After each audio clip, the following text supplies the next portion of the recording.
चलिए दोस्तों वीडियो की शुरुआत करते हैं। सबसे पहली कंपनी की बात करते हैं। पहली कंपनी का नाम है MCX यानी कि multi commodity exchange of India limited. But इसको डिस्कस करने से पहले दोस्तों, अगर आपने अभी तक चैनल को सब्सक्राइब नहीं किया है तो चैनल को सब्सक्राइब करके बेल आइकन को प्रेस कर लो और सेबी रजिस्टर्ड टेलीग्राम चैनल को भी ज्वाइन कर लो, जिसका लिंक आपको डिस्क्रिप्शन में देखने को मिल जाएगा। और एक डिस्क्लेमर भी है, जो भी न्यूज़ एंड अपडेट्स हम लोग कवर करेंगे वो सारी एजुकेशन पर्पज़ के लिए है, सीखने के लिए है। तो इसको किसी भी तरह का इन्वेस्टमेंट एडवाइस मत समझना, आप खुद से भी रिसर्च और एनालिसिस कर सकते हैं। तो चलिए दोस्तों वीडियो की शुरुआत करते हैं। सबसे पहले बात करते हैं MCX से रिलेटेड कुछ इंपॉर्टेंट न्यूज़ एंड अपडेट्स के बारे में। तो आज के दिन MCX की परफॉर्मेंस हमें काफ़ी कमाल की देखने को मिली थी। 2 से 3% की अच्छी तेज़ी इस कंपनी के शेयर में देखने को मिली। तेज़ी का सबसे बड़ा कारण था कंपनी का क्वार्टरली रिजल्ट, और क्वार्टरली रिजल्ट आने से पहले कंपनी के शेयर की परफॉर्मेंस काफ़ी ज़्यादा कमाल की इसलिए भी हमें देखने को मिल रही है क्योंकि बाजार इस बार अर्निंग से काफ़ी बड़ी उम्मीद कर रही है, यानी कि एक्सपेक्टेशन बाजार की काफ़ी अच्छी है। अब एक्सपेक्टेशन अच्छी इसलिए भी है क्योंकि इस बार के क्वार्टर 4 में अगर कमोडिटी मार्केट को देखोगे तो वो बहुत ज़्यादा हाईलाइटेड रहा है। अब उसका मल्टीपल रीज़न है, क्रूड ऑयल भी रीज़न है, गोल्ड और सिल्वर भी रीज़न है, कॉपर भी रीज़न है, आयरन भी रीज़न है। मतलब कमोडिटी सेक्टर इतना ज़्यादा हाईलाइटेड रहा है इस बार के क्वार्टर 4 में कि कमोडिटी सेक्टर में जो एक्सचेंज है उसको भर भर के टर्नओवर्स मिले हैं, और जितना ज़्यादा टर्नओवर्स उतने ज़्यादा रेवेन्यू, और जितना ज़्यादा रेवेन्यू उतने ज़्यादा प्रॉफिट्स। तो इस पर बाजार एक्सपेक्टेशन 30-40% ग्रोथ की नहीं कर रही है या फिर 50-80% की नहीं कर रही है। बाजार सीधा उम्मीद कर रही है 100% ज़्यादा की ग्रोथ कंपनी के रेवेन्यू में भी और एज वेल एज कंपनी के प्रॉफिट में भी। और हो सकता है कि प्रॉफिट इस बार 100% नहीं, 200% नहीं, उससे भी ज़्यादा आपको ग्रो करती हुई नजर आ जाए इस बार ईयर ऑन ईयर बेसिस पे। तो रेवेन्यू को लेकर एक्सपेक्टेशंस क्या है, तो चलो सबसे पहले उसको समझते हैं। तो देखो दोस्तों, पिछले क्वार्टर में कंपनी ने जो अर्निंग्स दिखाए थे उसमें रेवेन्यू 121% से ग्रो किया था।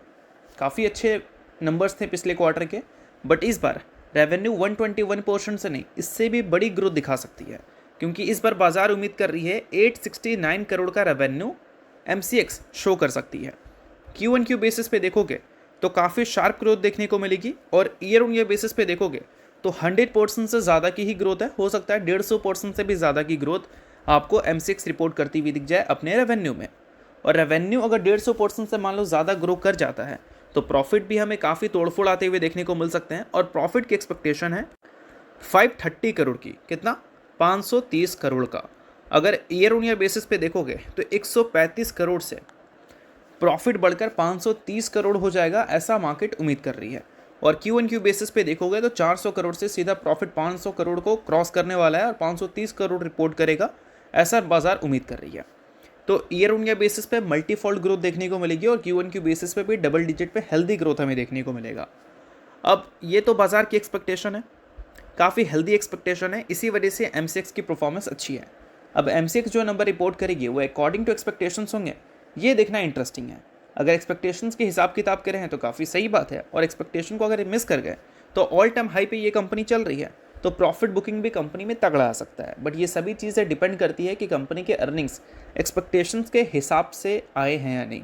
अगर एक्सपेक्टेशन से बहुत बेहतर आ गए तो फिर और भी अच्छी परफॉर्मेंस इस कंपनी के साइड से हमें दिख सकता है। और इस कंपनी का लेटेस्ट शेयर होल्डिंग पैटर्न देखोगे तो वहाँ पर FIS के स्टेक्स सीधा 20% से बढ़कर 26% तक जा चुके हैं, और DIS ने अपने स्टेक्स पिछले क्वार्टर में रिड्यूस किया था और इस क्वार्टर में भी रिड्यूस किया है। बट जितना DIS ने रिड्यूस किया है उससे कई ज़्यादा परसेंट स्टेक्स FIS ने इंक्रीज़ किया है। अब पब्लिक स्टेक्स की बात करें तो पिछले क्वार्टर में वो 20% पे था, इस बार लगभग 19% पे वो आ चुका है। तो पब्लिक के जो स्टेक्स कम हुए हैं वो भी हमें FIS के पास ही जाते हुए दिखे हैं।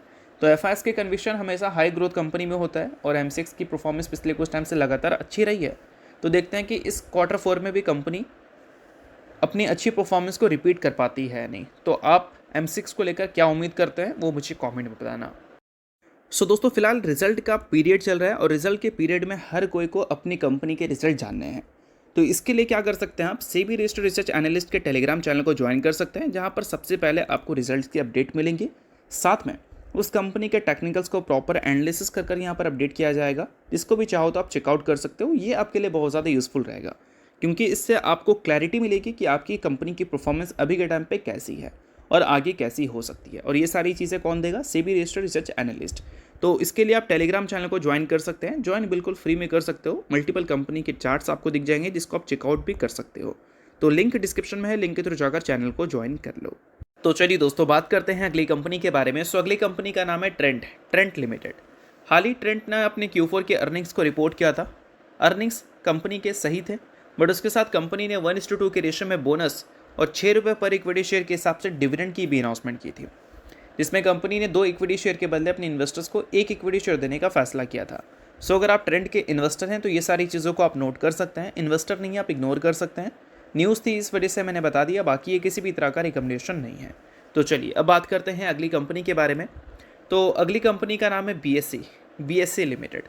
आज के दिन BSE की परफॉर्मेंस उतनी ज़्यादा अच्छी हमें देखने को नहीं मिली जितनी ज़्यादा अच्छी देखने को मिल सकती थी।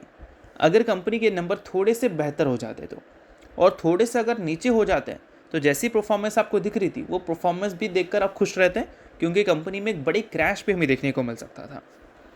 अगर कंपनी की इस बार के अर्निंग्स को देखोगे तो एक्सपेक्टेशंस के हिसाब किताब के ही देखने को मिले हैं।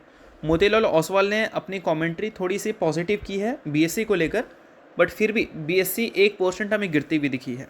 अब इसका एक बहुत बड़ा कारण ये हो सकता है, BSE सबसे पहले अपने 52 वीक हाई से थोड़ा मोड़ा ही नीचे 1.69%, और ये आज ही हुई है। इसका सबसे बड़ा कारण हो सकता है कंपनी का रेवेन्यू।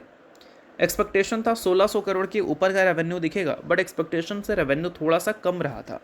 और प्रॉफिट की बात करें तो 770 करोड़ की उम्मीद थी, 795 करोड़ का प्रॉफिट कंपनी ने शो किया। प्रॉफिट एक्सपेक्टेशंस के हिसाब से अच्छे थे, रेवेन्यू एक्सपेक्टेशंस के हिसाब से थोड़े से कम थे। इसी कारण बोल सकते हैं कि BSE में आपको तेज़ी देखने को नहीं मिल पाई, और प्रॉफिट अगर एक्सपेक्टेशंस को मिस कर देती तो फिर BSE में 1% की नहीं 10% तक की भी गिरावट हमें देखने को मिल सकता था। बट ये चीज़ें हुई नहीं है, इस वजह से BSE की परफॉर्मेंस आज के दिन थोड़ी स्टेबल है। अब BSE के अर्निंग्स एग्जैक्ट हमें कैसा परफॉर्म करते हुए देखने को मिले हैं ईयर ऑन ईयर बेसिस पे। तो ईयर ऑन ईयर बेसिस पे प्रॉफिट 61% से हमें ग्रो करता हुआ नजर आया है, जो कि काफ़ी सही बात है। और 61% से जो ग्रो किया है, इसी चीज़ को देखकर मार्केट कहीं ना कहीं आज के दिन BSE को लेकर थोड़ा सा पॉजिटिव रिएक्ट ही की है। 1% का गिरावट कोई बड़ा गिरावट नहीं है, क्योंकि रेवेन्यू को कंपनी ने मिस किया था तब जब ये कंपनी अपने ऑल टाइम हाई पे आपको देखने को मिल रही थी। बट इन सारी चीज़ों के बाद BSE से रिलेटेड कुछ और भी अच्छी खबर हमें देखने को मिल रही है, जिसको भी सुनकर आप खुश होंगे, और वह है डेरिवेटिव टर्नओवर्स के डेटा। डेरिवेटिव टर्नओवर्स के डेटा अगर आप देखोगे Q1 के, अप्रैल मई और जून ये Q1 का पार्ट है। अप्रैल खत्म हो चुका है, अप्रैल का महीना ज़बरदस्त गया है। NSE के F&O टर्नओवर को BSE ने सरपास कर लिया है, और एक्सपेक्टेड है कि Q1 कमाल के आ सकते हैं। अगर मई का महीने का डेटा देखोगे तो मई का महीने का जो डेटा है एवरेज डेली प्रीमियम टर्नओवर का, वो 38,591 करोड़ है। ये अप्रैल से बेहतर है। सिर्फ 4 ट्रेडिंग सेशन हुआ है, तो आने वाले कल में ये नंबर में आपको चेंजेस देखने को मिल सकती है, क्योंकि इस महीना और भी कई सारे ट्रेडिंग सेशन आने बाकी हैं, तो नंबर में चेंजेस आ सकती है। बट अभी के हिसाब से अगर देखोगे तो अप्रैल से बहुत बेहतर है। और average daily optional notional turnover देखोगे तो वो आपको 300 लाख करोड़ के ऊपर जाते हुए देखने को मिल रहा है, जो कि पिछले बार लगभग 268 लाख करोड़ के आसपास थे। तो पिछले बार से भी इस बार मई का महीना हमें काफ़ी ज़्यादा अच्छा परफॉर्म करता हुआ दिखा था, और इस बार भी अगर NSE को ये सरपास कर ले तो फिर एक्सपेक्टेड है कि BSE के Q1 हमें फिर से काफ़ी ज़्यादा कमाल के देखने को मिल सकते हैं। बाकी दोस्तों, अगर आपने अभी तक SEBI रजिस्टर्ड टेलीग्राम चैनल को ज्वाइन नहीं किया है तो उसको जाकर आप ज़रूर ज्वाइन कर लो। उसका लिंक आपको डिस्क्रिप्शन में देखने को मिल जाएगा। लिंक के थ्रू जाकर चैनल को बिल्कुल फ्री में आप ज्वाइन कर सकते हैं। अब बात करते हैं अगली कंपनी के बारे में। नहीं, जितनी भी कंपनी थी उन सारी कंपनी को इस वीडियो में हमने डिस्कस कर लिया। होप करता हूँ ये वीडियो आपको अच्छा लगा, और लाइक कीजिए, परिवार सब्सक्राइब कीजिए। वीडियो के लिए बहुत बहुत शुक्रिया।